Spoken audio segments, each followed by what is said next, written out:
যুক্তরাষ্ট্রের ২৫০তম স্বাধীনতা দিবস উদযাপন নিয়ে জানাতে সরাসরি যুক্ত হচ্ছেন সহকর্মী কামরুজ্জামান হেলাল।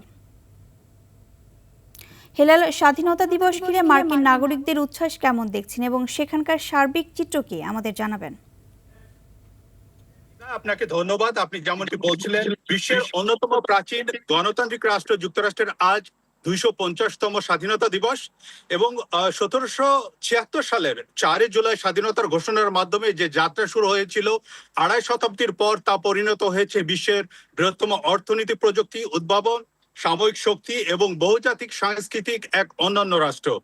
যুক্তরাষ্ট্রের স্বাধীনতা দিবস উপলক্ষে দেশ জুড়ে চলছে বছরব্যাপী আমেরিকান ২৫০ উদযাপন এবং রাজধানী ওয়াশিংটন ডিসি থেকে শুরু করে প্রত্যেকটি অঙ্গরাজ্যে অনুষ্ঠিত হচ্ছে কুচকাওয়াজ, ঐতিহাসিক প্রদর্শনী, সাংস্কৃতিক অনুষ্ঠান, আতশবাজি, কনসার্ট এবং বিভিন্ন শিক্ষামূলক কার্যক্রম। বিশেষভাবে তুলে ধরা হচ্ছে যুক্তরাষ্ট্রের স্বাধীনতার ইতিহাস, গণতান্ত্রিক মূল্যবোধ এবং নাগরিকদের অবদান।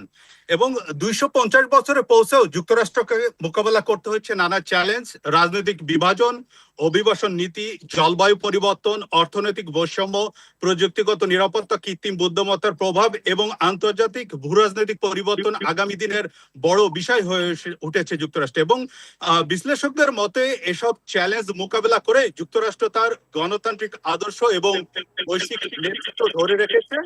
এই জন্যই হয়তো যুক্তরাষ্ট্রকে বলা হয় গণতন্ত্রের বাদিঘর। এবং এবার পরিশেষে আপনাকে বলতে চাই যে ২৫০ বছর একটি জাতির প্রকৃত শক্তি ও তার অর্থনৈতিক বা সাময়িক যে সক্ষমতা নয়, বরং স্বাধীনতা, গণতন্ত্র এবং নাগরিক অধিকারের প্রতি অবিচল অঙ্গীকারে নিহিত। সেই আদর্শ নিয়েই আগামী শতাব্দীর পথে এগিয়ে চলেছে যুক্তরাষ্ট্র। এবার এই ছিল স্বাধীনতা দিবস উপলক্ষে আমার কাছে সর্বশেষ। হেলাল, ধন্যবাদ আপনাকে।